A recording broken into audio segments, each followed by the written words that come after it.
I'm Dale. I'm Brandon. I'm Caleb. So what are we doing around this fire pit in Pulaski, Tennessee? We're talking about AI. Yeah, we're going to spend the title of this thing is Minister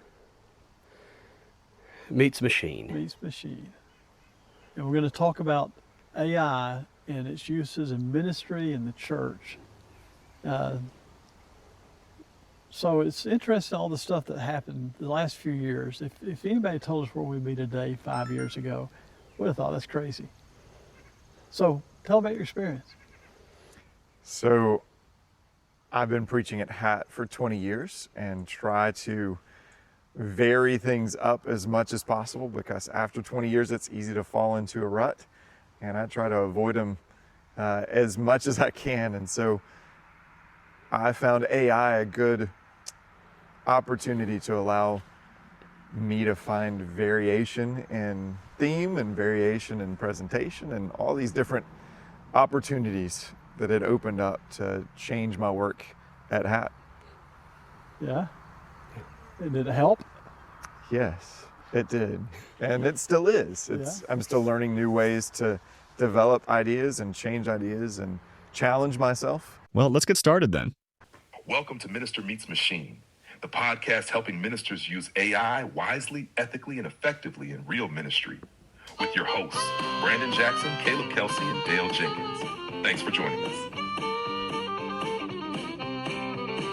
Well, now preacher showed the man with the Bible in his hand. But he looked at the feature and said, I've got a plan. He fired up his laptop high to set on high. Well, I'm preaching the gospel with a little AI. Which is always a fun thing for me. And AI allows me to do all those things more easily. What's been the weirdest reaction you've had so far? To my AI usage? Yeah. Oh man. People saying that it is just the use of it is going to make me different. It's going to change who I am instead of me using the technology. Okay, so we're gonna make this. We're gonna try to have a lot of fun together. Absolutely. And hang out a lot. We're just gonna talk a whole lot about AI and uses of it. And each episode that we do, we're going to have a question. We're going to have somebody call in a question and everything. Or we won't have somebody call in a question. You can call in questions. You can call any of our cell phones and leave a question. So if you know my cell phone number or Caleb's or Randy's, just call that and leave a question. Keep it short. What did you say? 30 to 40 seconds. 40 seconds. And just ask us anything about AI, positive, negative, experience, whatever you want to do. And that'll be part of what we do. So what we're going to do today is we're going to kind of give a little bit of our background on AI. And my first question for you when I hear your story is, HAT? Yes. You preach at a church called HAT. Yep. How did that come about? The Liberty Springs Church of Christ originally, when it was first formed. Small mining community. And over the years, one of the members had a very large top hat that he wore everywhere.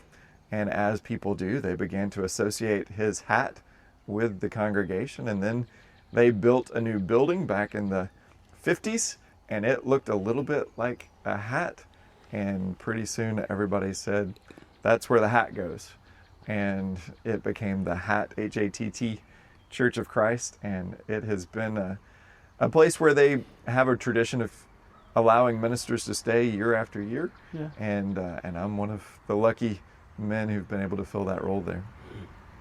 Yeah. So what else do you do? You tend to the hat, but what else do you do? I do.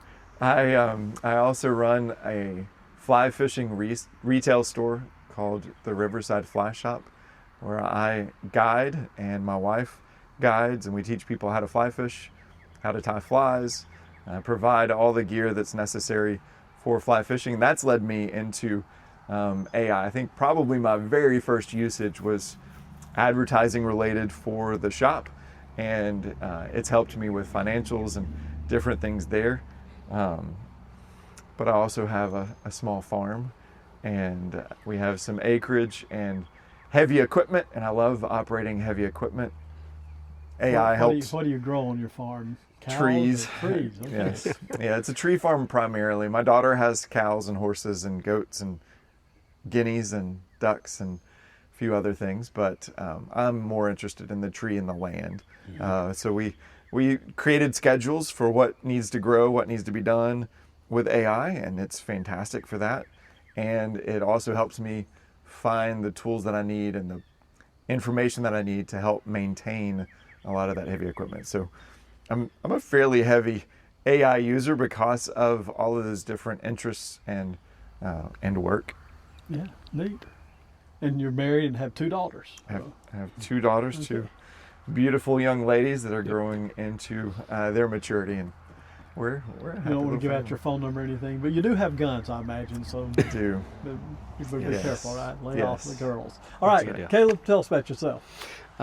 Caleb Kelsey, preach at the Stroudsville Church of Christ, just about So almost. this is really a hat and Stroudsville. I mean, Yes. come on. So I found out today that the reason it's called Stroudsville is because the family Stroud lived in the area. The family And they Stroud. claimed, they've laid their stake, I guess. So Stroudsville. What's interesting is the road that 1531, the address of the church building, depending on which side you go, it's Stroudville or Stroudsville. Really? And it kind of depends on who you ask, from my understanding. So that's kind of hilarious in the community, if you ask me. But anyways, I got out of Heritage Christian University, was doing associate ministry, and then wanted to move into full-time preaching. And so I am just almost 2 years, coming up on about a year and a half of full-time preaching, and I'm very young. So AI has been... Here, he's bragging now. I'm very young. Yeah, I am young. Yeah. But yeah, I'm willing to try it out and just about see what it can do. So where are you from originally? Originally from Oklahoma, was raised in a small town called Tecumseh, and just a few minutes south of Shawnee and kind of central Oklahoma-ish. But was raised out there, and there's your reason why I'm out here in Tennessee. My wife was raised in Franklin and was going to the Concord Road congregation, and so moved out here, started associate ministry, and then, yeah. So you got a young guy and a middle-aged guy and an old guy. You got a graduate of Heritage, graduate of Memphis, and a graduate of Freed. So Yeah. I guess, I thought that kind of, when I was thinking about this, I was thinking it'd kind of be fun to have some different mixes involved in all this. Yep. So talk about your use of AI, how to get started. I remember Yeah. when I first learned about your interest in AI, we Yeah. were at a preacher's luncheon Yep. in Columbia, and somebody was talking about AI, and they didn't know what they were talking about, and you Yeah. kept correcting them. Was that what So, happened? I don't remember great. that. He's going to correct us all the time. I do not remember that. No, you didn't. But he would say something. You'd say, "You could do this too." You were helpful. Yeah, and then you and I Mine. hit it off real quick. So my first experience, I think, with AI was using ChatGPT, particularly for image use. And immediately when I started full-time ministry, I was still using images, trying safely to do so online of all the copyright things, which we're still learning about today. And I think I finally was like, I'm going to try this ChatGPT AI image thing. And I mean, when I say it was right when I started, it might have been like my first sermon at Stroudsville was when I immediately started using AI imagery. And that was my interest, of using images that really help with sermons, So with PowerPoints. for years, all of us Googled, AOL, whatever we used, look for an image, and it'd be close. It's like, Yeah. I guess I can talk about it and make that work. But now you can just Oh, say, yeah. I want this. I want a hippopotamus dancing on a banana. I don't know, whatever you say. You could do that. That looks like the Apostle Paul in prison. and then it'll give you whatever you ask for. Yes. So that's really, it does do a lot Were of you stuff. using a free version of AI to generate images? So I started out, and I'm not sure what ChatGPT is like now in the free version, because I have the membership version, which is $21.90 a month, I think. Dale has the expensive version. I'm not buying that version. But the original, I don't know what it is now, but from my understanding, when I was doing it, you could generate 2 images per day. And so I had 7 days to the next sermon. I had 14 opportunities to get the images I wanted. Eventually, I was like, I'm just buying this thing. But it worked out, and eventually I bought it, and now it works really well for me. You told me one of your favorite uses of it was in helping you come up with questions for teen classes. I Oh, believe. absolutely. Yes. So at Stroudsville, we will quite often have a Thursday night study for youth that want to be there, and they'll bring their friends. And what we'll do is we'll have a 10 to 15 minute Devo going over parables. And we're using your book. I appreciate it. And as we're Plug for the book there, Jeff. 10 to 15 minutes, little lecture style, maybe a little bit of interaction. But right after that, we do 30 to 45 minutes, break into small groups, and we have 5 questions. And what I'll do is I will take my notes and put it into ChatGPT, and say, give me 5 questions. This is for a youth class.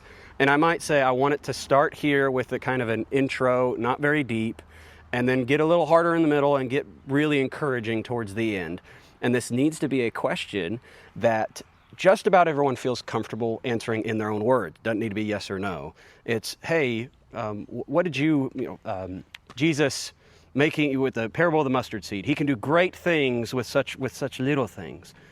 What's something in your life that you think is that big, but Jesus can use it for this big? Cool. And but chat would word it in a way that'd be a lot better than what I just gave.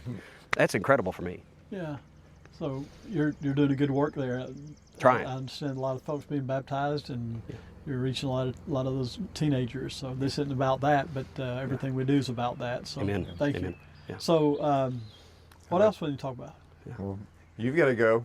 Tell us, Who are you? Tell, everybody recognizes that voice. So but all those weird images you see that I put out there, you can thank this guy right here. So I was like probably a lot of preachers. I'm very aggressive technologically. I like technology. I've jumped in with both feet every time. I had kind of avoided AI. I didn't want to be lazy. I heard it make you lazy. I didn't want to be, I didn't want to depend on it. Didn't know how to use it. I didn't have a clue. And I got a text message one night. I think I was at a hotel in Huntsville, Alabama, when I got the text message from Brandon here. And he said, I'm research, or I think you just asked, how are you using AI? And I wrote back and I said, I'm not using AI. and you said, I'm researching Pharisees in first century temple worship and what happened from the Roman standpoint, not from a biblical standpoint, but things outside of the Bible that will help me in doing some research in this. And to be very frank about it, I realized when somebody like you is using it that way, I thought, I think I need to be trying to figure this out too. If that dummy can figure it out. No, no. It's the guy as solid as Brandon figured out. I can figure it out. So I jumped in with both feet, and I use it. I use it continually. I'm just it takes whatever I do and makes it better. Is what I've determined. It just makes what I do better. Do you remember the PDAs, personal digital assistants? This is the fruition of that. I think this is that technology fully grown. On steroids. Yeah. Cool. Very neat. Yeah. So we'll have a question each time we get together, and then we'll have kind of a big topic. And the big topic this time is really a question. So we just kind of wanted to talk about that. And we did a lot of prep for this and everything, and I don't have a clue where we're going from here. So what's next? Brandon? You got the slide? Let's talk about guardrails. Okay. We've talked about how we love using AI, how effective it is in a lot of different things. But let's take just a couple minutes. So and every talk time about... I send out a survey about AI, and I allow comments, and I've been doing surveys now for about 15 years, and the worst thing is comments, because then I have to go through and curate all those comments and figure out what they mean, if they mean anything, what to do with them.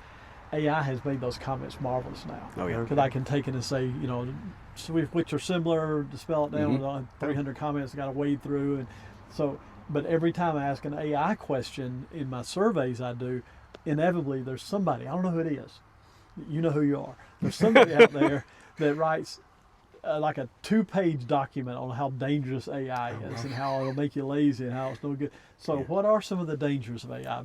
Let you start, Caleb.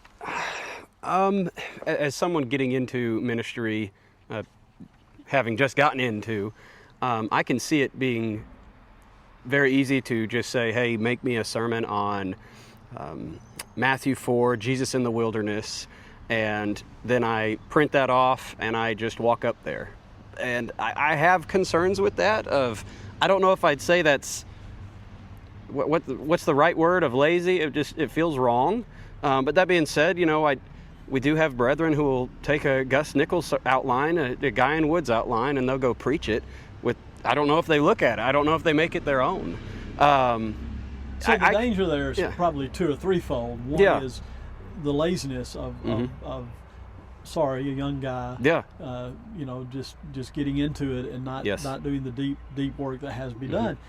But I imagine if we went back 20 years ago, there would be guys that were the age we are now, I am now, that would be saying, well, you shouldn't be using Google to, they go back 40 years, you should be using computer software to look up verses or to help print your verses out. You just keep going back and back and back. At some point, you get to, Naves and Strong's concordance and topical studies. Do all the work yourself. You better not be using those. And then you get back to the guy that said, well, these young guys are using verses. I don't know who broke that thing into chapters and verses, but God didn't do that. You're being lazy, Yes. So I guess the point is, it can make absolutely. us lazy. Any tool can. Yeah. Any tool. I don't dig trenches anymore. I bought a Mini X, and that sucker does every trench on my property. Yep. Whereas before, I was taking a shovel out and sticking it in the ground and working myself to death. But I'm able to accomplish much longer trenches and much better trenches because of the tool. That doesn't make me lazy, but I have to control it. It could have made you lazy, but you're Yes. you're not lazy. I think it makes lazy people lazy. That's right. Yeah. That's right. Absolutely. What other concerns? So I think building on that concern, one of the things about using AI there is benefit to failure. There's benefit to hurt. There's benefit to struggle. Yes. And if we use AI on every single sermon to make it perfect, polished, and we set up our own guardrails within AI to protect us from pushing ourselves too far in a direction that we haven't gone before, and we're not exactly sure how that sermon's going to turn out, then we keep producing the same safe thing. And one of the things that I love talking about to my preacher friends is I get finished with a sermon and I think I've knocked it out of the park. I think it's great and it's crickets. And then I preach a sermon that I think, that didn't really, it didn't reach me. Yeah. And there are members that... best sermon I ever heard in my life. Yes. That's God keeping us humble. It is. It is. And if we use AI so much that it curates what we're willing to do or how we're willing to try or those things, we eliminate some of those failures. But at what cost? Yeah. And so I still use AI to push me into places where I could fail. It could work out differently than I anticipated. But it allows me to press myself, to struggle. Yeah. I think there are a couple more I want to mention. One is the danger of leaning totally on AI and claiming it's all your work. And maybe AI should be like any commentary we use, any preacher who we like the way they put stuff together. Periodically, we should say, no, you need to know that I'm working with this AI and doing this. I don't think every time we put a slide up, we have to say, now I created this by doing this and this, because then we never get to what we're doing. Oh, yeah. But periodically, just don't leave the impression that you're that creative, you're that ingenious all the time. None of us are. The other one, and we're going to talk about this at length eventually, but copyright. Let's talk about copyright a little bit.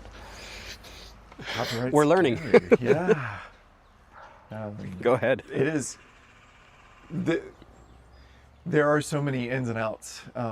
If AI generates images for me, do I truly own them? I don't know that the courts have caught up to the technology yet. I think that may be the bottom line right there. I think that's what's going to happen eventually. Is if I'm paying for that, or they're using my data to offset the cost, is that a work produced by me, or is that a work produced by AI? And where does that leave us? And then it is very easy to take someone else's image, sermon, or idea and allow AI then to shape it into something that I want or how I want to use it. At that point, is it mine, or is it...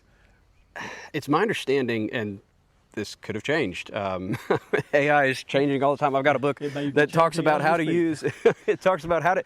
I can't remember the name of it, but a friend gave it to me. How to use AI for advanced or ChatGPT for advanced users. Front page, like a disclaimer: AI is always changing. That book came out like 6-8 months ago or so, and I guarantee it's advanced. Yeah, it's out of date. Absolutely.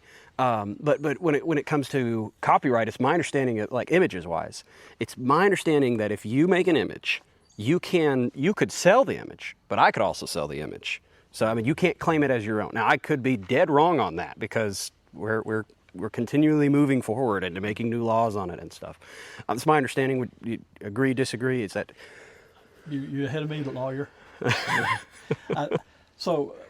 We do need a full episode on that because Yeah, it's yeah, such well, a yeah. deep. And we a may deep bring an subject. attorney on or two if we can find one Yeah, that's that'd a be great. Christian. I don't know. Those exist, Christians and attorneys. We've got a. We just saw all the attorney viewers just went off. Which that's two. So I've got a flag called a dirty politician. I was like, well, we don't need both of those words. okay, so we've not addressed something that something you said a minute ago, Caleb, made me think of, and it's not even in our notes. But let's spend a minute talking about what actually is AI, because that's probably something a podcast that's going to be addressing AI should address. What is Probably. AI? So we'll each get a stab at it. artificial intelligence? There you go. Elaborate. Oh man. Well, I don't know if I've ever actually had anybody just say straight Well, up, I what mean, is it? So A com- let's yeah. kind of unpack it a little bit. Yeah. It's artificial intelligence, which I don't know if it's either one of those two, really, in a sense, but in a sense it's both. But reality is, it's basically a supercomputer that takes vast amounts of information, curates it in nanoseconds, and spits it back out in the form you ask for it to spit it back out to you, and then it can remember what you've asked it and build on that. And this is important, I think, for all of us to know, and there are preachers that watch this, ministers that watch this that won't understand this, that don't know this. It tells you it's a product. It tells you what you want to hear sometimes. Oh yeah. And I hear guys, I asked it what it thought about baptism. It told me exactly. Of course it did. It knows you. Yep. You've told it enough about you. Now you can fight with it, and wrestle it to the ground and get it to tell you what it thinks is right or wrong. But it doesn't have a brain of its own. Yeah. It's all curated by humans at some point. And it's taking information from all over the internet. Yeah. So All whether over. it's good information or bad information, it doesn't know. It's just gathering the information. And so that's how you end up with some of the hallucinations. Hallucinations are answers that are not Weird. valid. Yeah, Yeah. they are. Spell strawberry. Is that the one you were telling me about? There was a time, and I think it's been corrected by ChatGPT at this point, but there was, you could probably go back and look up these videos of ChatGPT when you talk to it, you press talk and you talk back and forth, and you'd say, spell strawberry, and it would spell strawberry, and then you'd ask it, how many R's are in strawberry? And it'd say, great question, there are 2 in strawberry. And you'd be like, no, there are not. And you go back and forth. Finally, it'd say there are 3. And from my understanding, I think everybody who had ChatGPT could do that. If all of us pulled it up, it would do that. I think it has now been corrected. But that shows you how it's continuing to advance, continuing to improve. So back in the turn of the last century, the 1900s, century before last now, I guess, cars were just becoming popular. And there were like 600 manufacturers of cars in the United States. Every city would have its own. You know, every place that would produce 5 or 6 cars, they'd have their own manufacturing And some business. of them were beautiful. What? Some of them were beautiful. Some of them they were, yeah. Some of them were awful too, I'm sure. But eventually, the big boys came around. GM and Chevrolet and Ford and the big guys. And even today, there's probably hundreds of car manufacturers, but there's certain ones that are big ones. Think about it out the same way. You've got ChatGPT, you've got Claude, you've got OpenAI, you've got Grok. Sorry to say Croc. You got Grok. but you've got specialized ones like Gamma that does PowerPoint presentations. You've got V that does video work, and so there are a bunch of them out there. And we probably will spend some time in an episode just talking about all the different AIs and how you use that tool. Because I imagine with the three of us, the two of y'all, that you use a different AI for specific things that you're trying to do. That you only use it for this, and you only use this for this, and you only use We this couldn't cover them all. If we, I mean, there's constantly, each and every day, I bet there's a new one coming out. By It's the time incredible. we got it edited and pushed, it'd be out of Yeah. date. Yeah, I watched this video. It's 2 weeks old. Y'all didn't even mention. That's right. The new big one. Yeah. Oh man. So, but yeah, AI is you know, there's a famous study that they said there's 4 stages of AI, and we're in like the very beginning of stage 2. Yeah. And so that to a fearmonger, that would scare us to death. It doesn't scare me. I believe God's in control. The world's going to end when God says it's going to end. Nothing I can do or you can do or man can create is going to make that happen sooner or later than God intended to happen. He set that day. So we don't need to worry about the evil empire taking over and, Yes. and killing off all mankind. Unless God decided that's going to happen, but I don't we're reading that in Revelation. No, I don't. Well, I'm sure somebody's found AI in the book, but That would be interesting. Oh yeah. Oh boy. Okay. so all right. so now we've got a working definition of what AI is. Practically speaking, let's start with you, Dale. How have you put it into practice in your life?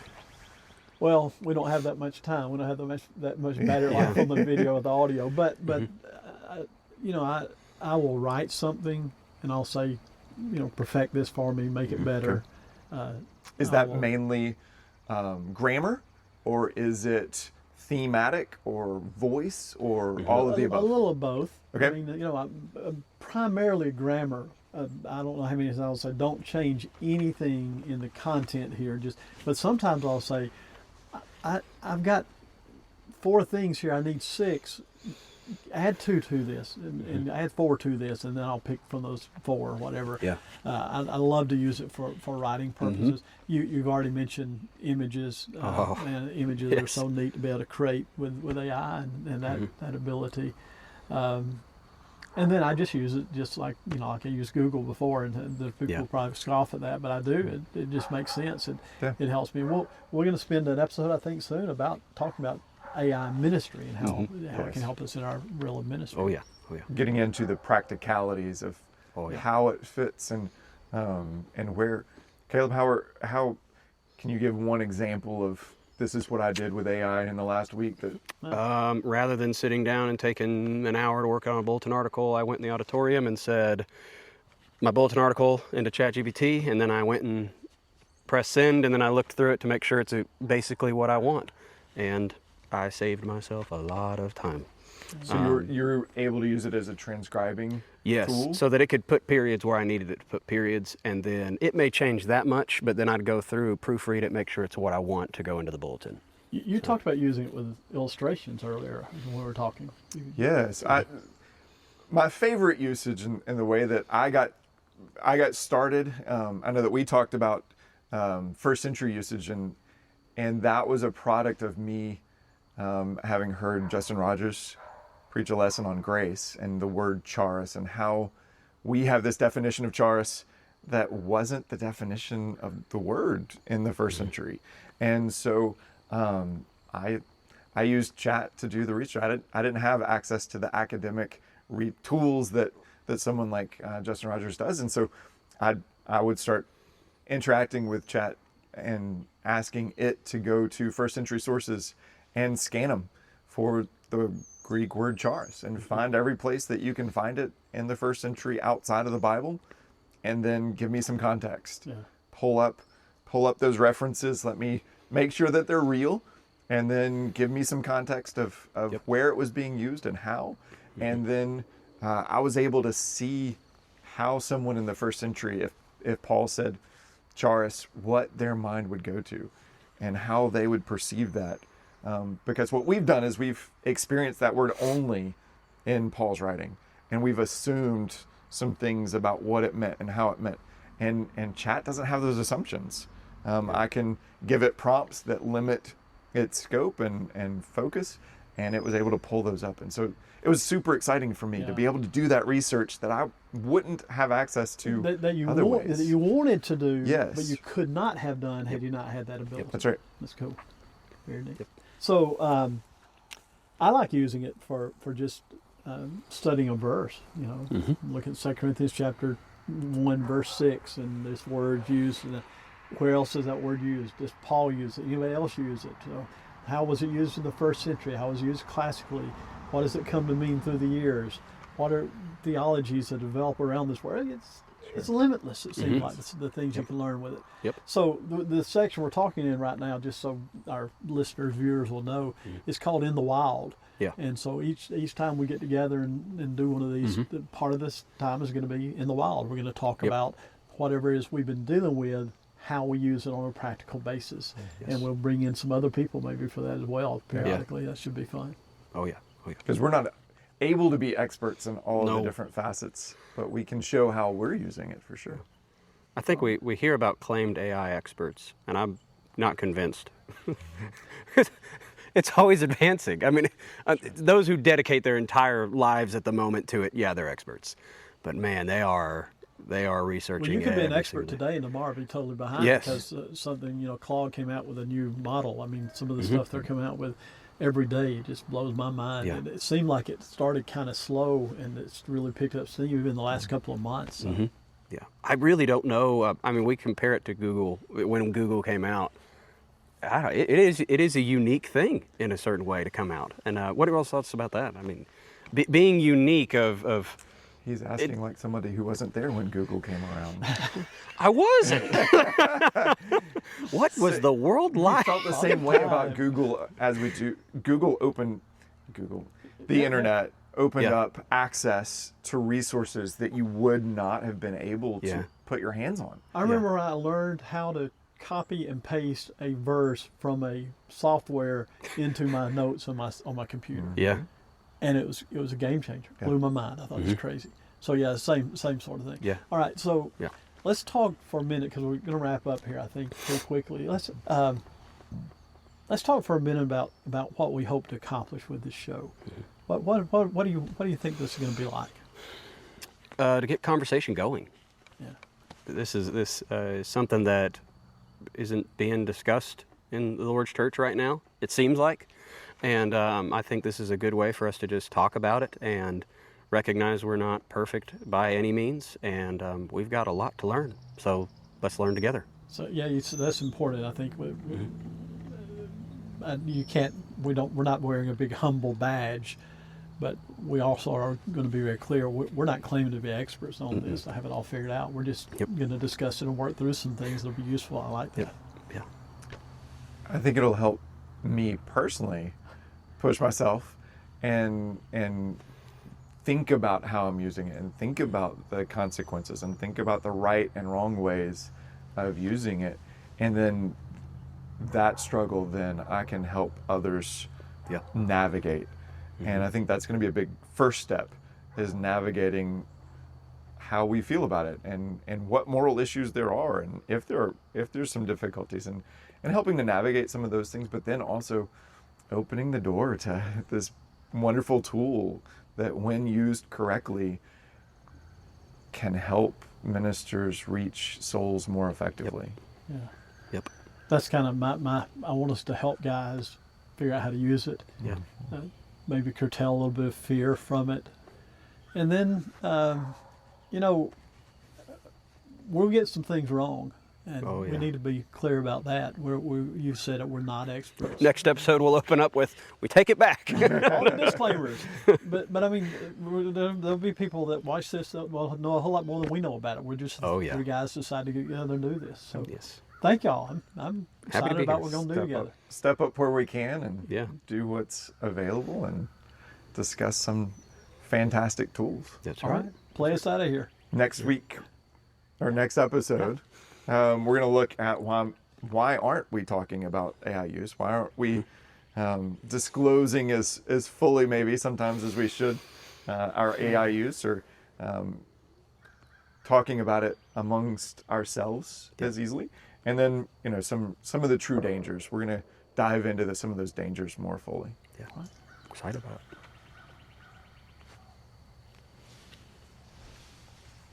We're done.